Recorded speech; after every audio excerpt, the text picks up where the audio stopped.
A on porta aquesta escala? On posaria aquí la tovallola? Com jugaria aquí a pales? Estiuejava aquí des de que vaig néixer, pràcticament, i aquí teníem de 30 a 50 metres. Va començar a fer-se més petita i bueno, ja ves com està ara. Se come la arena de las rocas, en realidad todo está lleno de rocas. El Ministeri de Medi Ambient és qui gestiona les platges. El Ministerio es autosuficiente para determinar qué playas necesitan actuación y cuál es la actuación que es necesario realizar.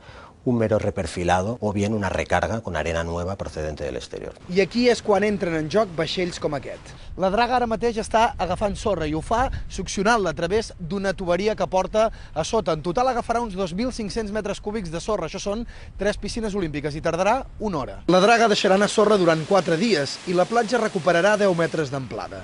Tot i les restriccions, la campanya de costes és una prioritat.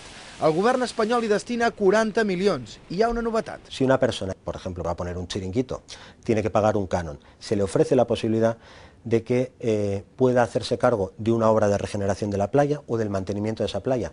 Lo financia él, se le puede reducir el canon, ampliar el plazo de concesión. L'objectiu, que l'estat espanyol segueixi sent la primera potència mundial del turisme de sol i platja.